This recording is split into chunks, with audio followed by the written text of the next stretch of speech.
జై హో.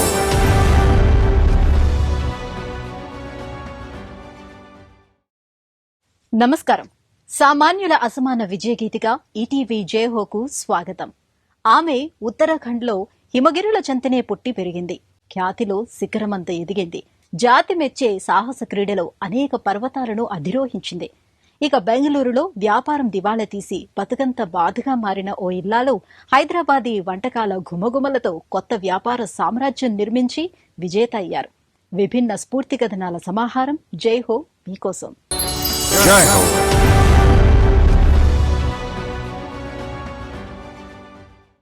చిన్న వయసులో పెద్ద ఘనత సాధించిన హిమాలయ పుత్రిక, మంచుకొండల అధిరోహణలో మహాస్వప్నిక, కంచనజుంగ నుంచి ఎవరెస్ట్ దాకా 25 శిఖరాలు అధిరోహించిన సాహస నారి, హిమగిరులలో విజయ భేరి, శిఖరమంతా ఖ్యాతి సాధించిన జాతిరత్నం, ఉత్తరాఖండ్ జయకేతనం శీతల్ రాజ్.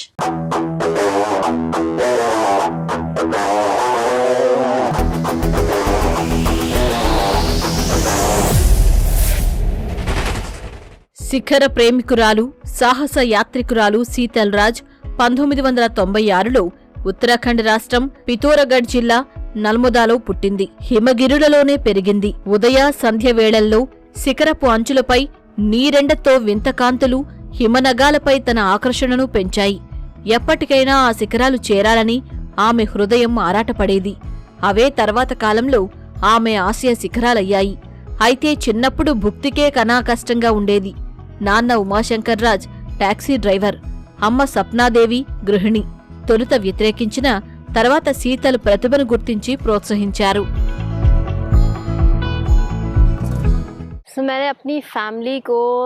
నా ఆశయాలకు అండగా నిలవాలని మా వాళ్లను ఒప్పించేసరికి దేవుడే దిగివచ్చాడు. మా కుటుంబాల్లో స్త్రీలు సంప్రదాయాలను ధిక్కరిస్తే ఊరి వాళ్ళు నేరం చేసినట్లు చూసేవారు. నేను పొద్దున్నే నిద్రలేచి జాగింగ్ కు వెళ్లినా, ఎన్సీసీ శిబిరాలకెళ్లి ఆలస్యంగా వచ్చినా కొన్ని కళ్ళు చూపులతోనే ప్రశ్నించేవి. వారి గుసగుసలు నా చెవిన పడ్డాయి. అయితే నా శిఖర యాత్రల కబుర్లు పత్రికల్లో వస్తుంటే ఆ గుసగుసలు సద్దుమణిగాయి. అమ్మా నాన్న మొదట సంశయించిన తర్వాత నాకు మద్దతుదారులుగా మారారు.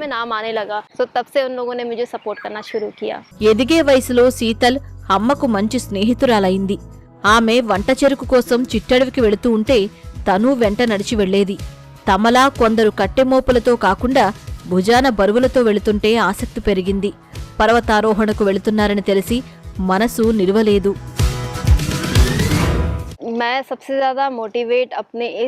నెరవేరని మా అమ్మ ఆశయాలే నాకు ప్రేరణ.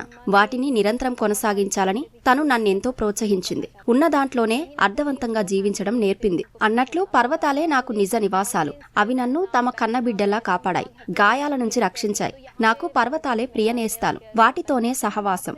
అందరితో ఎలా మెలగాలో నాకు పాఠాలు నేర్పాయి. నా ఈ శిఖర పయనంతో మరెందరో మహిళల సాధనకు ప్రేరణగా నిలవడం నా లక్ష్యాన్ని మరింత దృఢంగా మార్చింది. శీతలకు ప్రకృతి, పర్వతారోహణ ఈ రెండే ఇష్టం. కాని ఆశయ శిఖరాలు ఎక్కాలన్న ఆశలపై తొలుత నీళ్లు చల్లారు. అలా వెళ్లావంటే పెళ్లి చేస్తాం చూడు అని కుటుంబ పెద్దలు హెచ్చరించారు. అయితే ఈ ఆంక్షలు ఆమె ఆకాంక్షలను అడ్డుకోలేకపోయాయి.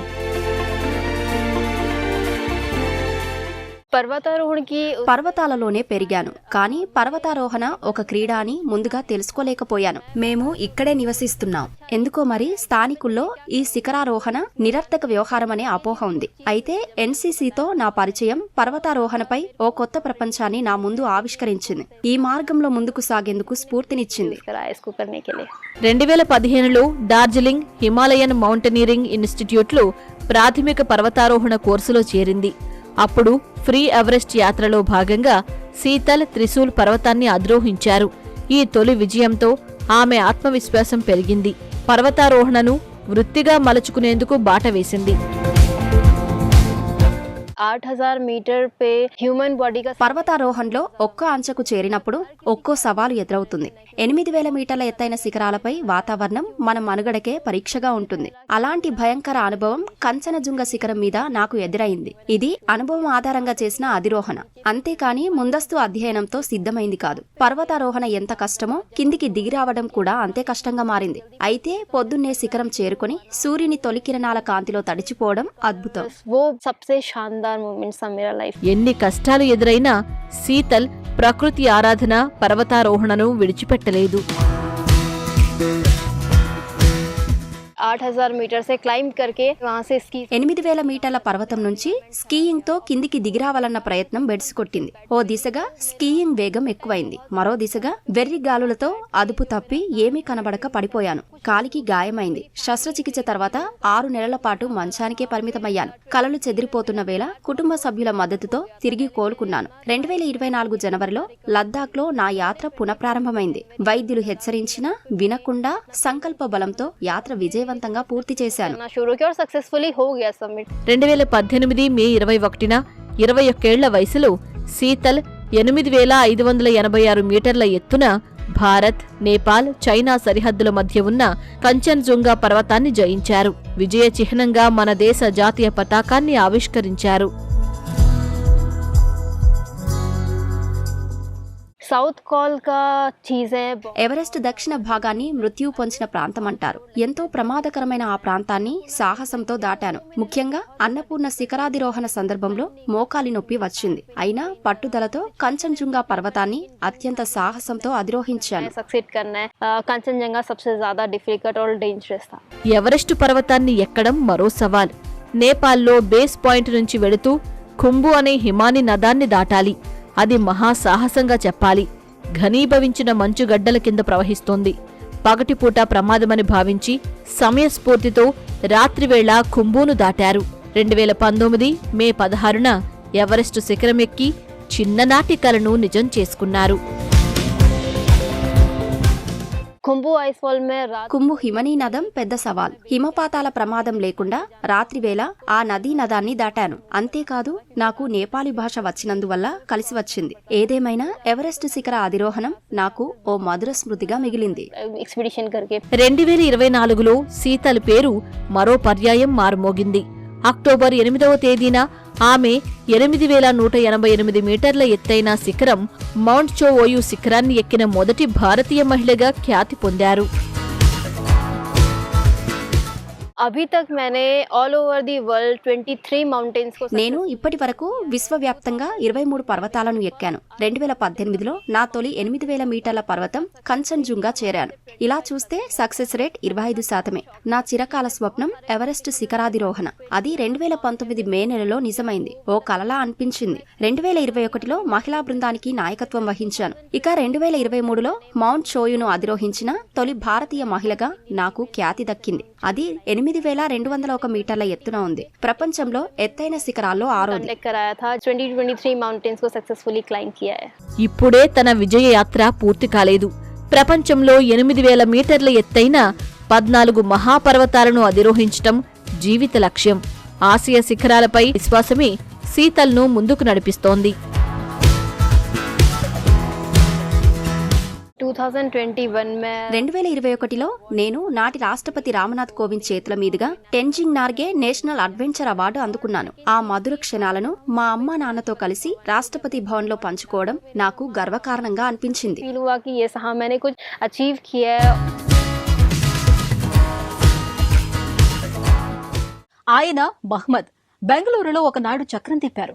బస్సులు నడిపి బాగా బతికారు. కానీ కోవిడ్ వేళ నష్టాలతో దివాళా తీశారు. కుటుంబం 4 రోడ్ల కూడలికి చేరింది. మరి ఆమె ఆసియా. నిన్నటిదాకా మహ్మద్ భార్యగానే తెలుసు. మరి నేడు కన్నడ సీమలో పెద్ద వ్యాపారవేత్త. హైదరాబాదులో పుట్టింటి వారసత్వ బహుమతితో తను గరిటె తిప్పి కుటుంబాన్ని గట్టెక్కించారు. బిర్యానీ రుచులతో వ్యాపార సామ్రాజ్యమే సృష్టించారు.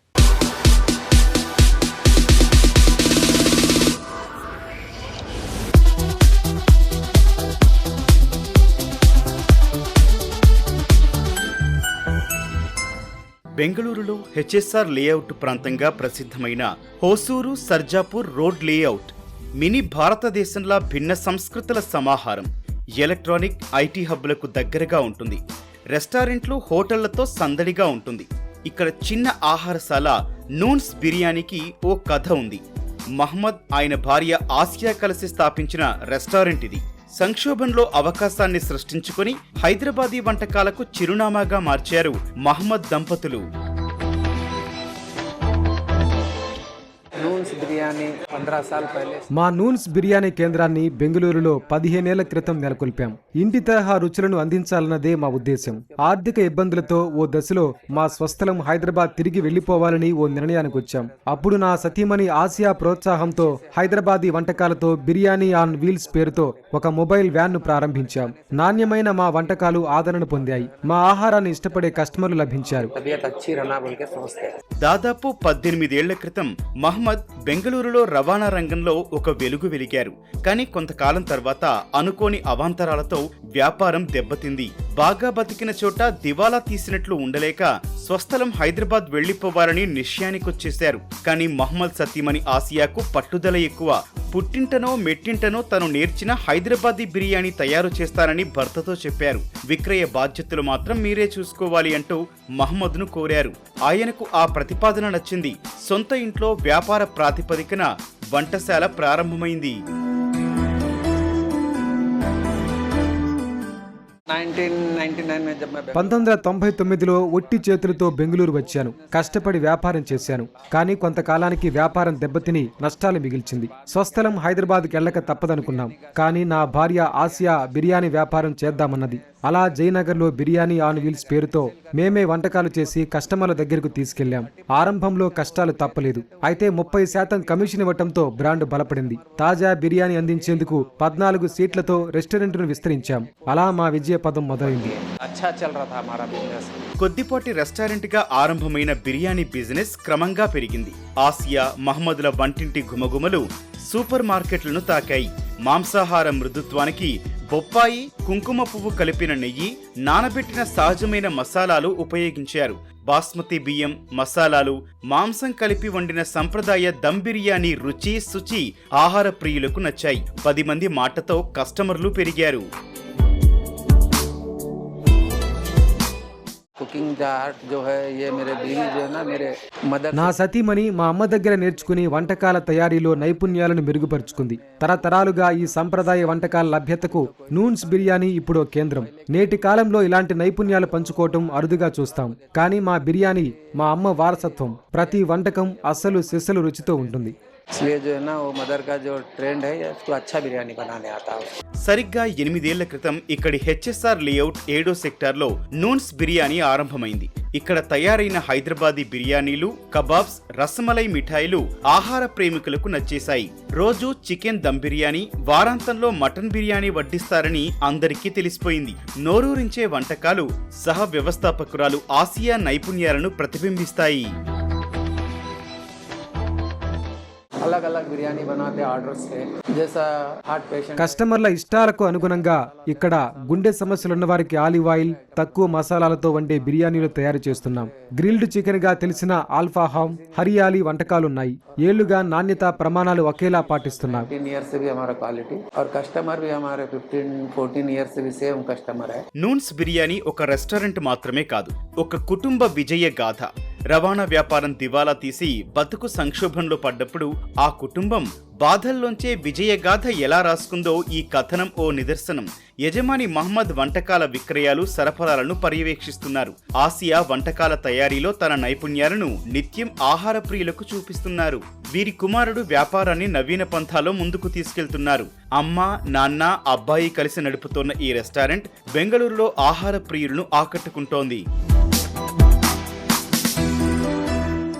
मेरे मिसेस है, मेरी बीवी है, ये मेरा बेटा है. నా సతీమణి, కుమారుడు ఈ నూన్స్ బిర్యానీ రెస్టారెంట్ విజయానికి మూల స్తంభాలు. కుటుంబాలు ఆహ్లాదంగా రుచులు ఆస్వాదించేందుకు విస్తరించే ఆలోచన ఉంది. మినీ ఫంక్షన్ హాల్ ఏర్పాటు చేసే ప్రణాళికలున్నాయి. మా మూలాలు కాపాడుకుంటూ అభివృద్ధి చెందాలన్న ఆకాంక్ష మాది. ऐसा करना बल्कि ऐसा फ्यूचर प्लान है. సంక్షోభాలు ఎదురైనా మహమ్మద్ కుటుంబం వ్యాపారంలో పరీక్షలకు నిలిచింది, గెలిచింది. నూన్స్ బిర్యానీ విజయం ఫీనిక్స్ కథను తలపిస్తోంది.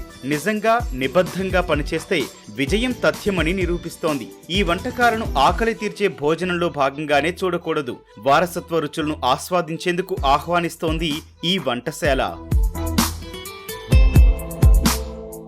मेरे घर में मेरे ఫ్యామిలీ में कोई నిజానికి మాది ఉద్యోగస్తుల కుటుంబం. నేను మాత్రం వ్యాపారవేత్తగా నన్ను నేను తీర్చిదిద్దుకున్నాను. మా వాళ్లలో నేనే మొట్టమొదటి వ్యాపారవేత్తను. ముందుగా రవాణా రంగంలో బిజినెస్ చేశాను. బీకాం చదివాను. కష్టపడి పట్టుదలతో వ్యాపారం నేర్చాను. మా ప్రయాణం ఒక వాస్తవాన్ని కళ్ళ ముందుంచుతోంది. విజయం కోసం కష్టపడాలి. అంకిత భావం తోడైతే ఎవరైనా తమ కలలు పండించుకోవచ్చు. నూన్స్ బిర్యానీతో మేము అదే సాధించాం. स्ट्रगल करो, ऊपर वाला सब देता है, पहले देगा.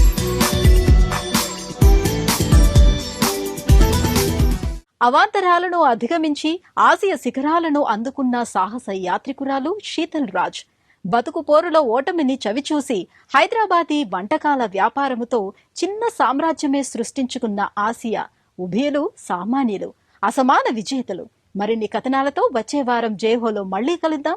నమస్కారం.